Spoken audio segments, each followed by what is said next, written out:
Good evening students. तो आज हम लोग बात कर रहे हैं सेंट्रल डोग्मा।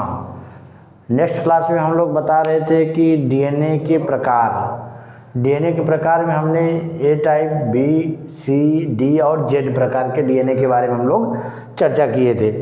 तो आज हम लोग देखते हैं सेंट्रल डोग्मा के बारे में अध्ययन करते हैं।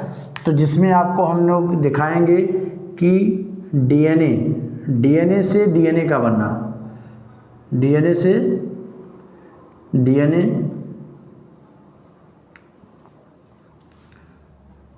डीएनए फिर डीएनए से आरएनए, आरएनए फिर आरएनए से प्रोटीन। तो देखिए आप लोग समझिए पहले। तो डीएनए से डीएनए का बनना, जिसको डीएनए प्रतिकृति कहा जाता है। क्या कहा जाता है? डीएनए प्रतिकृति।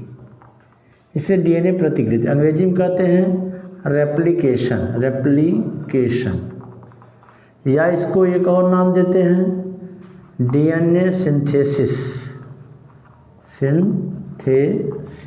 डीएनए का संश्लेषण। तो डीएनए से डीएनए का बनना डीएनए प्रतिकृति कहलाता है। फिर डीएनए से, यहाँ देखिए आप दोनों तरफ एरो लगे होंगे कि कोई भी डीएनए किसी भी डीएनए के बना सकता है। तो डीएनए से डीएनए बनने की क्रिया जो होती है वह रेप्लिकेशन कहलाती है। फिर डीएनए से आरएनए के बनने की क्रिया, यहाँ पर ट्रांसक्रिप्शन भी हो सकता है और रिवर्स ट्रांसक्रिप्शन हो सकता है कि कहीं न कहीं कुछ जीव ऐसे हैं, कुछ कोशिकाएँ ऐसी हैं जिनमें आरएनए भी डीएनए का निर्माण करता है। जैसे कुछ विषाणु हैं, कुछ विषाणु जो हैं जो कि उनमें आनुवंशिक पदार्थ आरएनए पाया जाता है, परंतु वह जब किसी ऐसी कोशिका के साथ मिलते हैं जिनमें आनुवंशिक पदार्थ डीएनए पाया जाता है, तो वह अपने आप को परिवर्तित कर लेता है, आरएनए से वह डीएनए का निर्माण कर लेता है। तो यह क्रिया क्या होती है? लिप्यनंतरण, इसको बोलते हैं लिप्यनंतरण। इंग्लिश में बोलते हैं ट्रांसक्रिप्शन कहा जाता है। यह क्या होता है? ट्रांसक्रिप्शन। यहाँ लिप्यनंत्रण होता है। लिप्यनंत्रण किसका होता है? कुछ नाइट्रोजनी क्षारकों का यहाँ लिप्यनंत्रण पाया जाता है। जैसे आपको बताया गया था कि A डबल बॉन्ड T के साथ डीएनए में, कहाँ पर? डीएनए में होता है, परंतु यहाँ पर आरएनए के केस में थायमिन पूरी तरह से रहेगा। यहाँ पर थायमिन गायब हो जाएगा, बाकी बचेगा क्या? एडेनिन के साथ A के साथ U जुड़ जाएगा। तो यहाँ पर केवल एक ही प्रकार के नाइट्रोजन क्षारकों का लिप्यनंत्रण होता है, बाकी नाइट्रोजन क्षार जैसे के तैसे पड़े थे। जैसा कि आपने जाना कि A डबल बॉन्ड अब यहाँ U हो जाएगा, G ट्रिपल बॉन्ड C होगा और C ट्रिपल बॉन्ड G होगा और U डबल बॉन्ड A के रूप में बन जाएगा। तो यहाँ पर लिप्यनंत्रण हो गया किसका? केवल थायमिन के स्थान पर यूरेसिल हो जाता है लिप्यनंत्रण। और आरएनए से प्रोटीन बनने की क्रिया, यहाँ पर हमने एक ही एरो लगाया है, इसलिए एक ही एरो लगाया है कि प्रोटीन कहीं न कहीं उसका पाचन होता है, वह हमारी जैविक क्रिया में, उपापचयी क्रियाओं में वह भाग ले लेता है।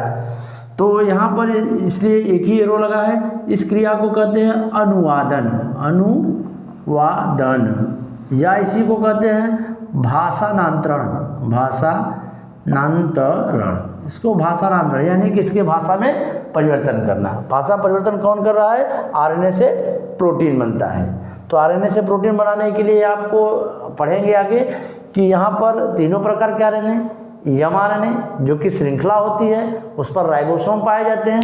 उनके साथ साथ राइबोसोम को स्थानांतरित करने के लिए टीआरएनए भी पाया जाता है, जिससे कि आरएनए प्रोटीन के निर्माण में सहायक होते हैं। यहाँ पर एमिनो अम्ल, जब आरएनए से प्रोटीन बनते हैं तो यहाँ पर एमिनो अम्ल आपस में पेप्टाइड बंधों द्वारा संगठित हो जाते हैं। और पेप्टाइड बंधों द्वारा जब संगठित हो जाते हैं तो पॉलीपेप्टाइड श्रृंखला का निर्माण कर लेते हैं। वही पॉलीपेप्टाइड श्रृंखला जो होती है बाद में प्रोटीन कहलाती है।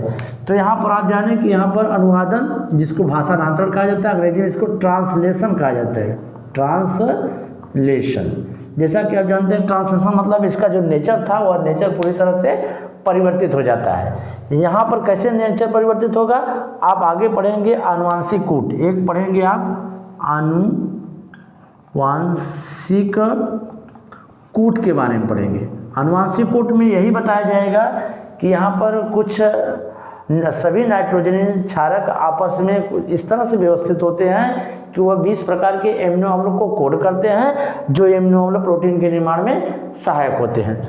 तो इस तरह से आप एक चीज़ आप आज अवश्य देखें कि डीएनए से डीएनए बनने की क्रिया, रेप्लिकेशन, जो कि होती कहाँ से है ये भी आपको थोड़ा सा बता दें। यह सेल साइकिल में होता है। कहाँ पर? कोशिका चक्र की प्रक्रिया है, कोशिका चक्र की प्रक्रिया है।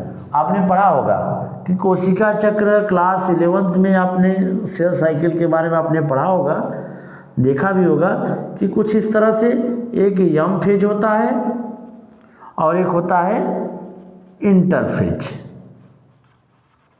यम फेज इंटरफेज। और जो यम फेज होता है जिसमें कि इंटरफेज 1/3 भाग होता है, यम फेज